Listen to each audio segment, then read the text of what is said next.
During his time in office in 2016 to 2020, Donald Trump was known for his variety of economic policies. Our own Riley Underwood is in studio to break down what to expect from Trump's economic policies this time around. Riley. Yeah, the average of 2 national October polls had Joe Biden's job approval on the economy at a 42% approval rating and nearly 58% at disapprove. And based on exit polls after the election, when asked to rank their current priorities, 34% of voters said democracy mattered most of their votes, while 31% said the economy. Abortion and immigration ranked as the next important issues, while just 4% said foreign policy. And when asked about their current opinions on the economy, over 2/3 said it was not good or poor, and only 5% stating that it was excellent compared to 33% that said poor, the worst category. Nearly half of voters said they are financially worse off now than they were 4 years ago. That's a rate of dissatisfaction even higher than in 2008 during the financial crisis, when 42% said their pockets were worse off. And just 1 in 4 voters said their financials are better off now than they were 4 years ago. And at least some of that blame seemed to be passed over to Biden's Vice President, Kamala Harris, as Trump gained the most electoral college points since Barack Obama in 2012.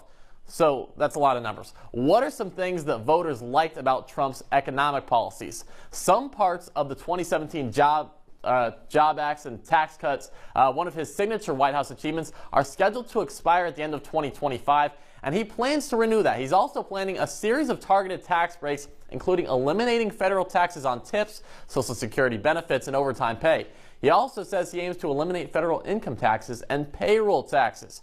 As a result, though, this could possibly lead to a decrease in Social Security once you retire. He also said that he would temporarily cap credit card interest rates at around 10%, which is less than half the current rate. He's also said that he will impose an across-the-board tariff of either 10 or 20% on every import coming into the U.S., as well as a tariff upward of 60% on all Chinese imports. He says that these tariffs will boost the American economy and their manufacturing.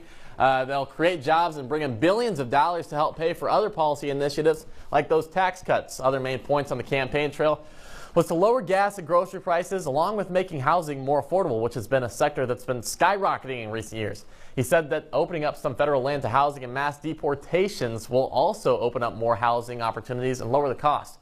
Whether these will come to fruition or not is yet to be seen, guys, but his economic knowledge was a big reason he was elected this cycle. Thanks so much for joining us at the desks, Riley and Ethan. Riley, I'll kind of start with you when it comes to Trump's economic policies. What should we expect from a Trump presidency when it comes to some of those policies? Well, he said that he wanted to renew those 2017 Tax Cuts and Jobs Act, and those kind of did favor those corporations and more wealthy individuals, but in his thinking, that kind of trickles down to the rest of the economy. You also got to give it to him. An unemployment rate hit a 50-year low of 3.5%. I mean, that was kind of his proof in the pudding of what he kind of put together. Some people do knock him, though. I mean, that went up a little bit at the end of his presidency, but that was also because of COVID. His COVID response could have been a little bit better. Some other countries in Asia handled that response a little bit better, people think. I mean, he wanted to open up the economy. Might have been a little too soon.